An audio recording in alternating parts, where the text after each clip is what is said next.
Haya shamar kafuun akkam jirtu hordoftoottan chaanalii gadaa barnoota irratti hordofaa jirtaniif hundi keessan bakkuma jirtanutti nageenya keenya isin wajjin ta'u jecha har'a appilikeeshinii ajaa'ibaa tokko qabadhee isin dhufeera. Appilikeeshinichi kun akka barbaadde silkii keenya keessarra appilikeeshinii filatamaa haala bareedaadhaan haala iddoo barbaanne keenya itti fayyadamuu dandeenya jechuudha. Yeroo feesbuukii, teelegiraamii waa hedduu keessa seenne achuma irratti osoo isaan hojjetaa jiru iddoo san dhiibne iddoo biroolee karaa ittiin seenuu dandeenyu appilikeeshinii ajaa'ibaa jechuudha. Karaa kana appilikeeshinii baay'ee bareedaadhaan miidhagummaa silkii keenyaallee baay'ee kan nuuf ta'u jechuudha. Haala hojjetama isaa dhuma viidiyoo kanarratti kan ilaaltan ta'a jechuudha. Hanga dhumaatti na faana bu'a. Jalqaba chaanalii kootii namni haaraa ta'an akka sabscribe gootanii akka maamila ta'an isin beeksisa. Kun akkuma amma iskiriinii gubbaa argaa jirtan kana iddoo barbaanne kenne appilikeeshinii filatamaa walitti deebinee haala gaariidhaan itti fayyadamuu dandeenya jechuudha. Hanga dhuma viidiyoo kiyyaatti na faana bu'a. Viidiyoo kiyya like, share gochuu hin dagatina. Yaada comment jalatina barreessaa. Sirriitti na hordofaa isin jecha.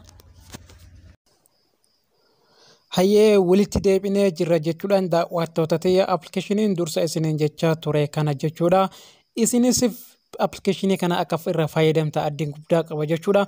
Appilikeeshiniin kun wantoota hedduu kan of keessaa qabu jechuudha. Appilikeeshinii kana iddoo baay'ee akkuma argaa jirtan kana barbaadurra iddoo takkatti appilikeeshinii barbaanne sana walitti qabne akka barbaanne itti fayyadamuu dandeenya jechuudha. Kun akkuma amma iskiriinii gubbarra argaa jirtan kana kun haaluma isa argaa jirtan kana appilikeeshinii filatamaa kan fakkeenya ifitti fayyadamaa jiru haaluma kana walitti naaf qabaa jechuudha.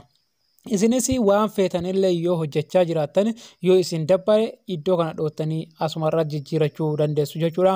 Amma yeroo tokko interneetaaf yuutuubii, teelegiraamii, waatsaappii waan hedduu kana fayyadamna waan ta'eef yeroo waatsaappii laallee ammoo jibbinee gara imoo seenuu barbaanne idduma kanarraa tuqne imoo jedhu kanas imoo kanarratti yoo tuqne kallattumatti gara imoo nageessa jechuudha.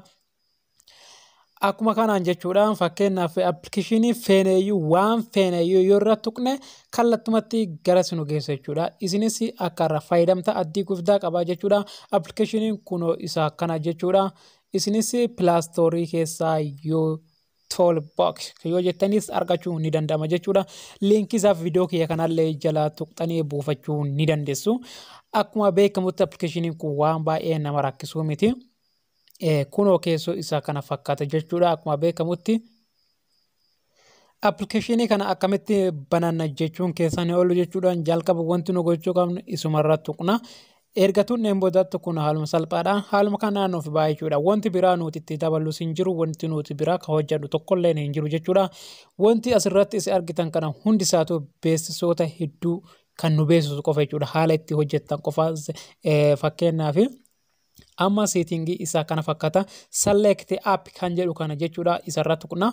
Erga tuqneen boodarratti appilikeeshinii filatamaa kasilaa irratti baafachuu barbaannu sana kan barbaanne san qofa jechuudha. Kan irratti on goonu isa sana jechuudha. Amma fakkeenyaaf appilikeeshinii barbaade hundasaa yoo amma fakkeenyaaf hundasaa barbaadu ta'e haaluma kanaan on godha jechuudha. Wanni isin beekuu qabdan appilikeeshinii kana appilikeeshinii fedha keessan irratti hundooftan jechuudha. Ana ammoo isin tan mul'isuudhaaf fakkeenya jedhiseetti guuruu jira. Isin ammoo fedhii keessan irratti hundooftu jechuudha.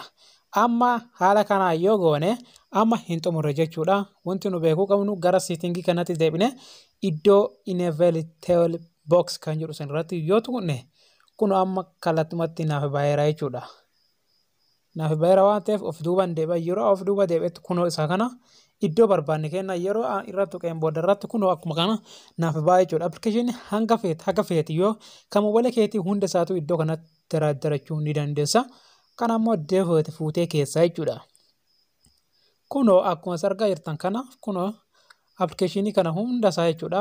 Haaluma kanaan naaf dheeressee naaf fida jechuudha. Isinis akka irraa fayyadamta addee guddaa qaba jechuudha. Yeroo fakkeenyaaf kun si dabbare kan biraallee filattee asumas seenuu dandeessa jechuudha. Yeroo ammoo kalaroota garaagaraarra kaawwachuu ni dandeessu. Irruma deebinee appilikeeshinii san tuqna. Select appikeessu ammoo appikeetti barbaachisu jechuudha. Kan ammoo dugda isaa duuba jechuudha. Appikeeshinii an dursa filadhe isaa kana jechuudha. Asumarratti fakkeenyaaf dhoosuu ni dandeenya jechuudha. sappoortii akka inni hojjanne yoo inni hojjanne haala kanaan laaluu dandeenya jechuudha. Amma kalaaree jijjiirachuudhaaf iddoo siitiin jedhu kanarratti yoo deebine yoo xiqqishoo ol oofne kun change toolbox kalaar kan jedhuu fi change toolbox zemi peekiin kana waa hedduudha. Isinis akkuma kanaan ilaaltanii yoo ammoo zaayitii isaa kana yoo guddisuu barbaadan iddoo kana yoo tuxxan sirriitti asuma guddataa jechuudha. Yeroo kaaniin xiqqeessina kunis ammoo kana sirriitti akka inni mul'atu gochuudhaaf kan nu gargaaru isinis zaayitii isaa ittiin kaatanii akka barbaanne irratti tuqachuu ni dandeenya jechuudha. Hayyee kabajamtootaan teenyaa barnoota keenya kana fakkaata viidiyoo kiyya like gochuudhaan na jajjabeessa yaada soo qabaattan koomentii jalatti naaf barreessaa jechuudha. Hanga viidiyoo biraatti walitti deebi'utti nagaan keessan na wajjin haa ta'u galatooma.